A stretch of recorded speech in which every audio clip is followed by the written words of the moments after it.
तो मित्रों, भगवान कृष्ण की नगरी में खड़े हैं। वीर रस की बात कमल भाई ने बहुत ज्यादा कर दी। आपको ये बात मालूम होगी कि परसों एक महत्वपूर्ण त्योहार है। 25 दिसंबर को गीता जयंती है और इस अखिल ब्रह्मांड का सबसे बड़ा ग्रंथ लिखने वाला, सबसे बड़ी कविता लिखने वाले व्यक्ति इस मथुरा की धरती पर अवतरित हुए हैं। तो आज मैं गीता की बात इस मंच के माध्यम से करना चाहता हूं। वीर रस की बातें कर दी।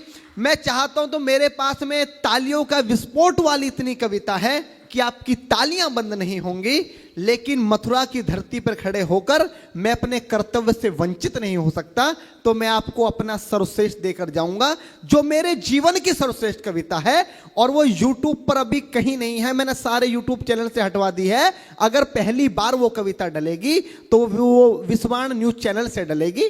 भैया ठीक से रिकॉर्ड करवा लेना, मैं पूरे मन के साथ गीता वाली कविता को सुनूंगा। एक बार जोरदार तालियां बजाकर मुझे आदेशित करें, जितना आपका मन करेगा उतनी देर कविता पढ़ूंगा, उससे अलग नहीं करूंगा। बाबूजी आपको चरण स्पर्श करते हुए मैं कविता पाठ शुरू करता हूं। आदरणीय डॉक्टर साहब बैठे, मैंने बहुत सारे अतिथि देखे।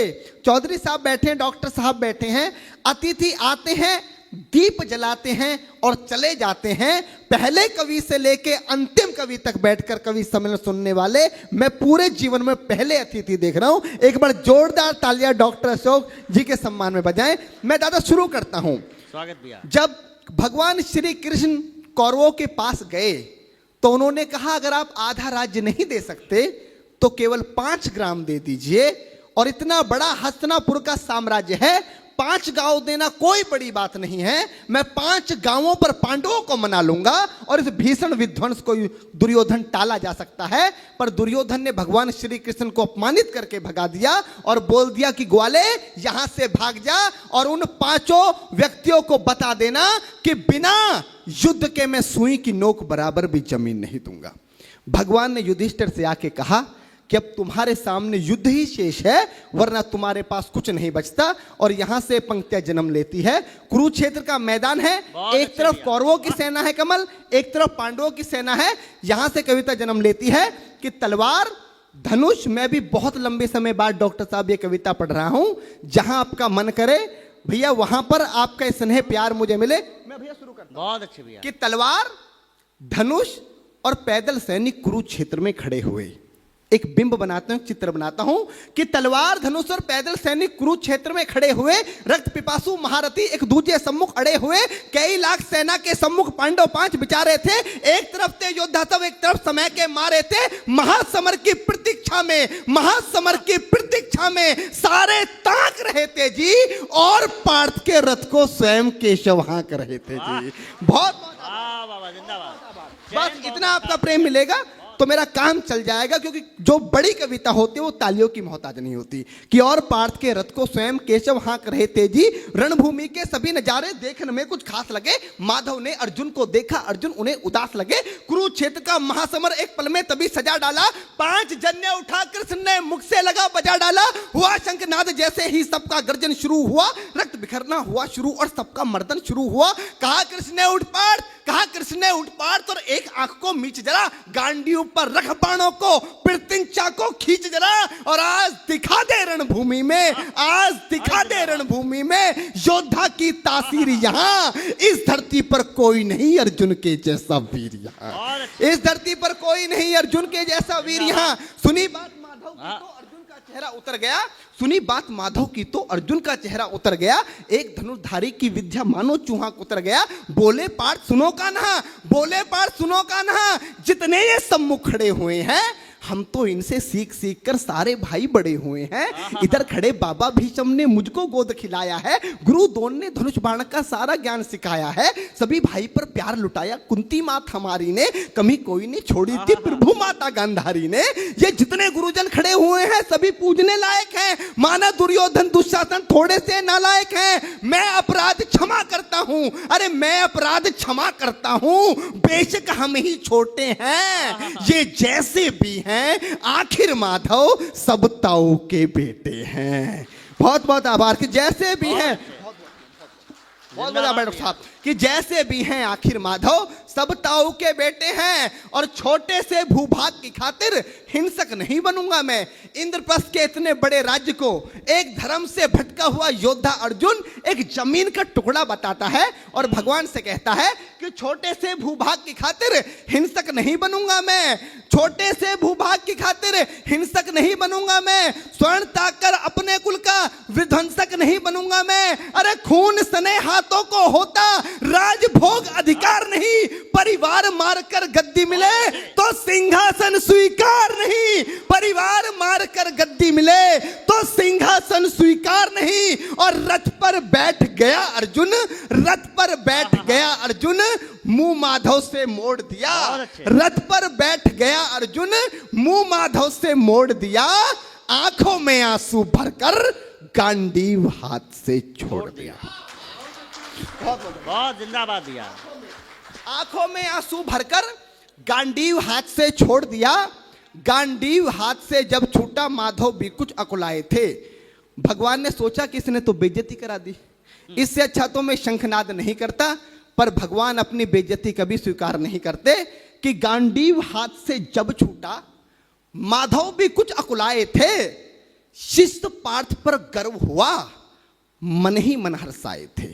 भगवान ने सोचा इसका सब कुछ जा रहा है लेकिन ये अब भी परिवार की बात कर रहा है, संस्कार की बात कर रहा है, तो कहीं ना कहीं मेरे संस्कार हैं कि गांडीव हाथ से जब छूटा माधव भी कुछ अकुलाए थे। शिष्य पार्थ पर गर्व हुआ, मन ही मन मुस्काए थे। मन में सोच लिया अर्जुन की बुद्धि ना सड़ने दूंगा, समर भूमि में पार्थ को कमजोर नहीं पड़ने दूंगा। धर्म बचाने की खातिर एक नव अभियान शुरू हुआ। उसके बाद जगत गुरु का गीता ज्ञान शुरू हुआ, उसके बाद जगत गुरु का गीता ज्ञान शुरू हुआ। एक नजर में एक नजर में एक नजर में एक नजर में रणभूमि के कनकन डोल गए माधव। टकटकी बांधकर देखा अर्जुन, एकदम बोल गए माधव, पार्थ मुझे पहले बतलाते, ए पार्थ मुझे पहले बतलाते, मैं संवाद नहीं करता। पार्थ मुझे पहले बतलाते, मैं संवाद नहीं करता। तुम सारे भाइयों की खातिर कोई विवाद नहीं करता। पांचाली के तन पर लिपटी साड़ी खींच रहे थे वो, दोषी वो भी उतने ही हैं, जबड़ा भींच रहे थे जो। घर की इज्जत तड़प रही, कोई दो टूक नहीं बोले। पौत्र बहू को नगन देखकर गंगा पुत्र नहीं खोले। तुम कायर बनकर बैठे हो, ये पार्थ बड़ी बेशर्मी है। संबंध उन्हीं से निभा रहे जो लोग यहाँ अधर्मी हैं। हे पांडु के पुत्र, अरे हे पांडु के पुत्र, धर्म का कैसा कर्ज उतारा है। अरे शोले होने थे आंखों में पर बहती जलधारा है। शोले होने थे आंखों में, शोले होने थे आंखों में, शोले होने थे आंखों में, शोले थे होने आंखों में, शोले होने थे आंखों में पर बहती जलधारा है।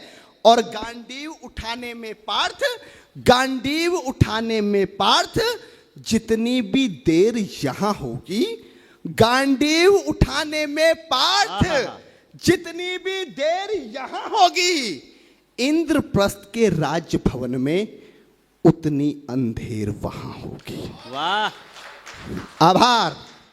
कविता को समझने वाले लोग बैठे हैं, कम लोग अगर कविता समझने वाले हों तो कवि की सार्थकता होती है। गांडीव उठाने में पार्थ जितनी देर यहां होगी, इंद्रप्रस्थ के राजभवन में उतनी अंधेर वहां होगी। इंद्रप्रस्थ के राजभवन में अधर्म धर्म की गहराई में खुद को नाप रहा अर्जुन, अधर्म धर्म की गहराई में खुद को नाप रहा अर्जुन। अश्रुधार फिर तेज हुई और थर थर कांप रहा अर्जुन। हे पार्थ मुझे बतलाओ, कुलनाशक कैसे बन जाऊं, रक्त सिंहासन लाशों पर मैं शासक कैसे बन जाऊं। कैसे उठेंगे कर उन पर जो कर पर अधर लगाते हैं। कर का मतलब होता है हाथ, अधर का मतलब होता है होठ। जो मेरे हाथों को चूमते हैं उस पर हाथ कैसे उठाऊं, कि कैसे उठेंगे कर उन पर, कैसे उठेंगे कर उन पर जो कर पर अधर लगाते हैं। करने को जिनका स्वागत ये कर भी स्वयं जुड़ जाते हैं। इन्हीं करों ने बाल काल में सबके पैर दबाए हैं, इन्हीं करों को पकड़ करों में पितामह मुस्काए हैं। अपनी बाणों की नोक जो इनकी ओर करूंगा मैं, केशव मुझको मृत्यु दे दो उससे पूर्व मरूंगा मैं। केशव मुझको मृत्यु दे दो उससे पूर्व मरूंगा मैं। बाद युद्ध के मुझे ना कुछ भी पास दिखाई देता है। माधव इस रणभूमि में बस नाश दिखाई देता है। जिंदाबाद। माधव इस रणभूमि में बस नाच दिखाई देता है। बात बहुत भावुक थी किंतु जगत गुरु मुस्काते थे और ज्ञान की गंगा निरंतर चक्रधारी बरसाते थे। जन्म मरण की यहाँ योद्धा बिल्कुल चाह नहीं करते, क्या होगा अंजाम युद्ध का ये परवाह नहीं करते। पार्थ यहाँ कुछ मत सोचो, बस कर्म में ध्यान लगाओ तुम, बाद युद्ध के क्या होगा ये मत अनुमान लगाओ तुम। इस दुनिया के रक्तपात में कोई तो थे साथ नहीं, निज जीवन का करे फैसला नर के बस की बात नहीं। तुम ना जीवन देने वाले नहीं मारने वाले हो, ना जीत तुम्हारे हाथों में तुम नहीं हारने वाले हो। ये जीवन दीपक की भांति यूं ही चलता रहता है, पवन वेग से बुझ जाता है वरना जलता रहता है। मानव वश में शेष नहीं कुछ फिर भी मानव डरता है, मानव वश में शेष नहीं कुछ फिर भी मानव डरता है। वह मरकर भी अमर हुआ जो धर्म की खातिर मरता है, वह मरकर भी अमर हुआ जो धर्म की खातिर मरता है। ना सत्ता सुख से होता है ना सम्मानों से होता है। डॉक्टर साहब अभी यहां पर शहीदों की बात की, दुनिया का सबसे बड़ा सम्मान क्या होता है? पार्थ ने गीता में अर्जुन को बताया कि ना सत्ता सुख से होता है ना सम्मानों से होता है, जीवन का सार सफल केवल बस बलिदानों से होता है। जीवन का सार सफल बेहद बस बलिदानों से होता है और देहदान योद्धा ही करते हैं। जब हमारे सेना के जवान पुलिस के जवान अपनी शहादत देते हैं तो उनको झंडे में लपेट कर लाया जाता है, ये सबसे बड़ा सम्मान है।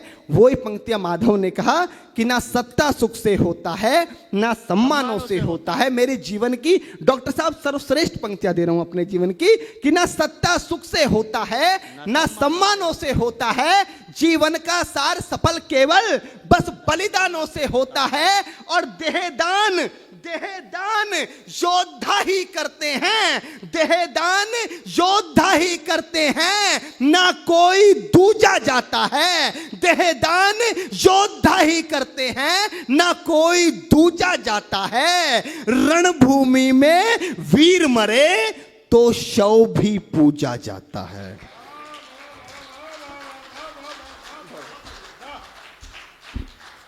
देहदान योद्धा ही करते हैं ना कोई दूजा जाता है। रणभूमि में वीर मरे तो शव भी पूजा जाता है। और योद्धा की प्रवृत्ति जैसे खोटे शस्त्र बदलती है।